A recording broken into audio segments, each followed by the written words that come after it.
like what inspired you to write the first book and the second book? What led you to that?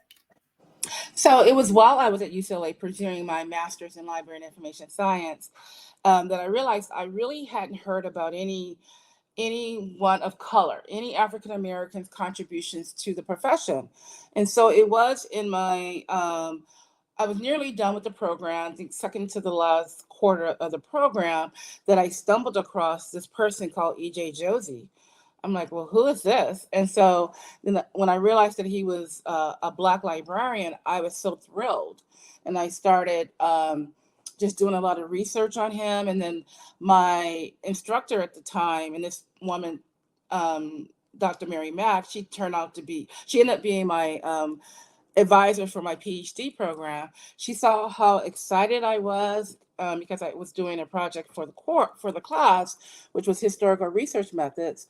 And so I'm like, wow, it's amazing that I've gone to this program for almost 2 years and hadn't heard anything about any comments about or any contributions about Black librarians to the profession. So I was astonished.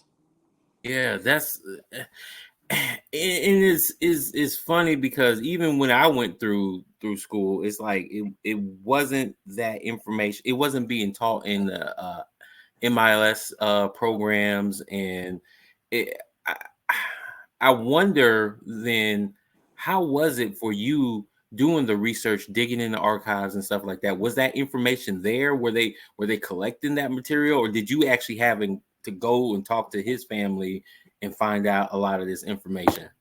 So initially, when I started going back to the research methods course, we had to do a paper on an institution or a person. And so I chose Josey. And so I reached out to him at the time. And I emailed him. I said, I'm a library science student at UCLA. I am so excited about what you've done for the profession. Will you participate in an interview?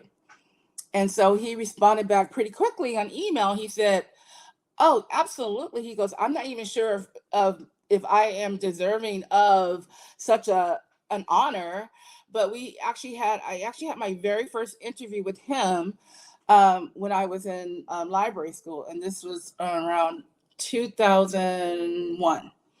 So, and from there, I did a little bit of research in the archives, but I didn't do very much. I got enough from him for the interview and some secondary sources to do my presentation for the course. It wasn't until later when I decided to pursue my PhD and to look at Josey as a case study that I actually began to delve into the archives.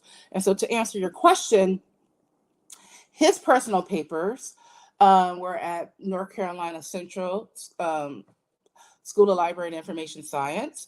And so that was kind of a big of a task because at the time, materials were not very organized. But I did look in the archives. I went to ALA archives. I went all over. And I basically, for the book, for the dissertation and then later the book, what I did was I retraced his steps.